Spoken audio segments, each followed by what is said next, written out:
peu plus du masque.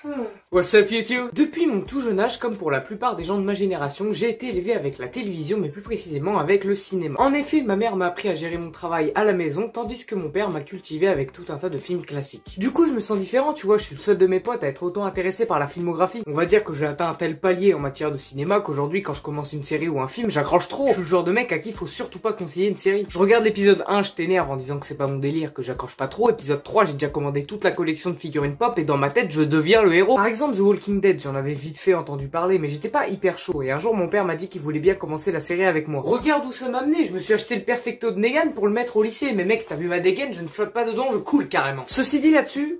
Ouais non, je vais l'enlever. Ceci dit là-dessus, je suis pas pire que Samy. La dernière fois, après qu'il ait vu les 3 saisons de Stranger Things, il a voulu que je me déguise en 11 pour qu'on fasse un court-métrage. Il m'a sorti un truc du genre, ce qui est bien avec toi, c'est qu'avec tes cheveux en pouce et ton visage arrondi, tu passerais bien en fille. Aujourd'hui encore, je sais pas comment le prendre.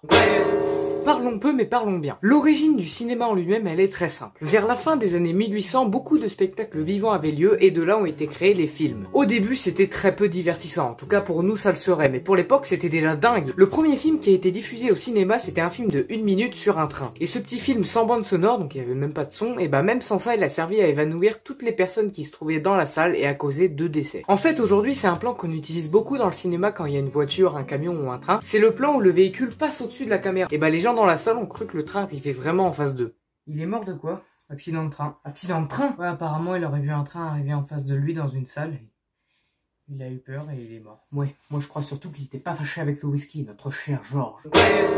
Je ne pouvais pas faire une vidéo sur le cinéma sans parler des scénaristes. Il y a plein de métiers divers et variés dans le cinéma. Réalisateur, caméraman, directeur artistique, producteur, monteur. Mais moi, celui que je retiens le plus, c'est scénariste, parce que c'est quand même de là que naît l'œuvre. Et je me dis, quand t'écris un film ou une série, à quel point tu as si peu de problèmes dans ta vie pour en causer autant aux personnages. Je veux dire, ok, tu veux de l'action, des galères, mais ce à quoi s'attend le spectateur, c'est de se dire que n'importe quelle personne à qui il arrive les pires emmerdes peut toujours au final s'en sortir. Mais il y a des scénaristes, non, rien à foutre. Les mecs qui ont écrit Titanic par exemple, ouais, on va en parler mon gars. Pendant 3 putains d'heures, tu te vois t'attacher à Jack et Rose, tu les vois galérer et essayer de nous montrer que l'amour est plus fort que n'importe quoi pour qu'à la fin l'autre connasse et dise « Il y a plus de place sur le radeau. Si, y en a un peu là. Non, il y en a pas. Tu m'as baisé la gueule. C'est pas un son moi, y'a R. Au lieu de te sauver avant que tu sautes, j'aurais dû te pousser. » On rigole, mais on voit pas le fond du bol. Généralement, ce que je fais, c'est que quand j'écris un sketch, je tape le titre sur YouTube et je regarde tout un ensemble de vidéos en rapport avec ce sujet. Et j'ai remarqué que chaque sketch qui parlait du cinéma mentionnait à chaque fois un mec qui mange des pop-corn d'une façon très bruyante et qui boit bruyamment aussi. Et donc, je tenais à vous rassurer et à vous dire que ne vous inquiétez pas, je vais pas parler de ce mec dans cette vidéo. Parce que c'est pas un mec, c'est moi. Oh là là, qu'est-ce que je suis casse-couille au cinéma. Je mange bruyamment, je bois bruyamment, je lâche des ruines. Quand il y a un peu d'humour dans le film, j'aime bien en rire, mais j'aime pas quand les autres en rigolent. Je suis très concentré, le moindre bruit m'insupporte. Je crois que le jour où j'ai compris que j'étais un connard, c'est quand j'ai été voir La Nonne au cinéma. Parce que pendant une scène, un jumpscare a fait son apparition et les filles devant se sont mises à crier. Et là, j'ai vraiment eu envie de me lever et de dire...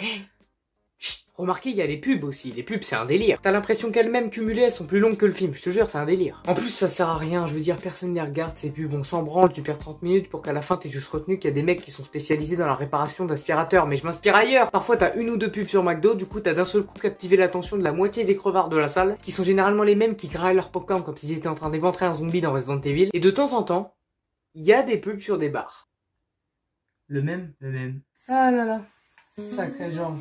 Voilà, c'est tout pour ce nouveau sketch en espérant que ça vous a plu et si c'est le cas, pouce bleu. Merci beaucoup pour tous vos retours sur Ininterrompu, ça me fait super plaisir. Sachez que j'ai bossé longtemps et dur sur ce projet et de voir qu'aujourd'hui il est enfin disponible à la vue de tous et qu'il vous plaît, et bah ça me rend trop heureux. Mais je vous rassure, ce n'est que le début. Et sur ce, je vous dis à bientôt, je vous aime pas et on se retrouve très bientôt sur le YouTube Game. Chou!